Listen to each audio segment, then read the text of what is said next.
Peu de temps après ma nouvelle naissance, Dieu me parla au sujet de son service. Mais son appel ne devint clair pour moi que 2 ans plus tard. Un mois après ma conversion, je me rendis à une réunion. Personne de ce lieu ne me connaissait.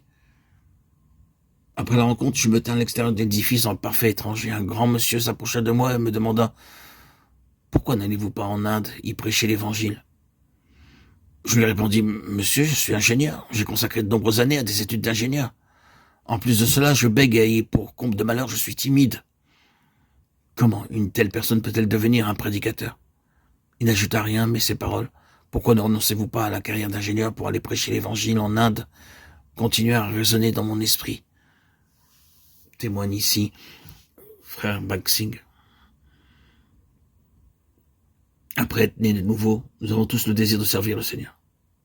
Et il est bon d'avoir un tel désir. Mais nous devons prier de façon précise. Seigneur, que ton appel soit clair pour moi, bien que je connaisse mes limitations, mes faiblesses, mes manquements et mes handicaps. De toutes sortes, cependant, je sais que tu as un plan pour moi. Veuille me faire savoir ce que tu attends de moi. Il faut que nous ayons un ardent désir de connaître le plan de Dieu pour nous. Dieu a montré à Moïse les 2 grands desseins qu'il avait pour lui. Être son porte-parole comme témoin et être son serviteur en tant que messager. L'Éternel dit, j'ai vu la souffrance de mon peuple qui est en Égypte, et j'ai entendu les cris que lui font pousser ses oppresseurs, car je connais ses douleurs. Je suis descendu pour le délivrer de la main des Égyptiens, et pour le faire monter de ce pays dans un bon et vaste pays, dans un pays où coule le lait et le miel, dans les lieux qu'habitent les Cananéens, les Rétiens, les Amoréens, les Phérésiens, les Éviens et les Jébusiens, Exode 3, 7, 8. Délivrer le peuple de Dieu de l'esclavage de l'Égypte devait être sa première tâche. Ils étaient opprimés par les Égyptiens, et ils souffraient beaucoup des traitements que leur infligeaient leurs cruels contremaîtres. Ils devaient travailler dur, nuit et jour, sans être payés.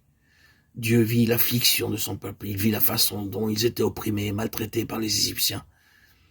Il a également entendu leurs cris, et désirait les délivrer. Il voulait faire de Moïse son collaborateur afin que cette grande libération se fasse par son moyen. Ensuite, Dieu voulait que Moïse conduise son peuple dans un pays où coule le lait et le miel.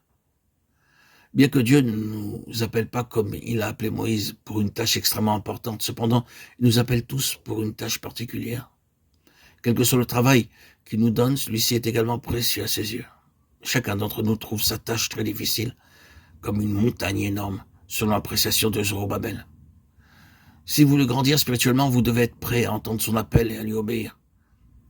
Nous devrions prier « Ô Seigneur, montre-moi la façon dont je peux te servir, t'obéir et t'être de quelque utilité. » Alors il nous guidera et nous aidera jour après jour. Nous devons être conscients que Dieu veut nous employer pour sa gloire. C'est par nous qu'il veut libérer ceux qui sont dans l'esclavage. Après leur délivrance, ils doivent pleinement devenir la propriété du Seigneur afin de jouir de leur salut. Nous remarquons que plus de 75% des croyants ne bénéficient pas de leur salut.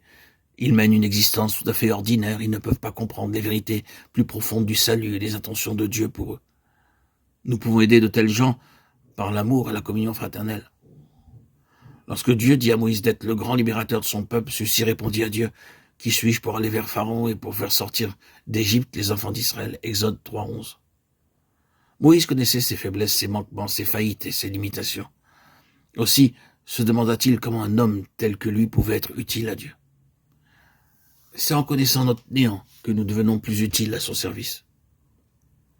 Dieu a donné à Moïse ces 4 noms pour le préparer à un ministère très efficace. Il dit « Je suis le Dieu de ton père, le Dieu d'Abraham, le Dieu d'Isaac et le Dieu de Jacob » Exode 3, 6. Dieu dit à Moïse « Je suis celui qui suis » et il ajouta « C'est ainsi que tu répondras aux enfants d'Israël. Celui qui s'appelle « Je suis » m'a envoyé vers vous. » Exode 3, 14.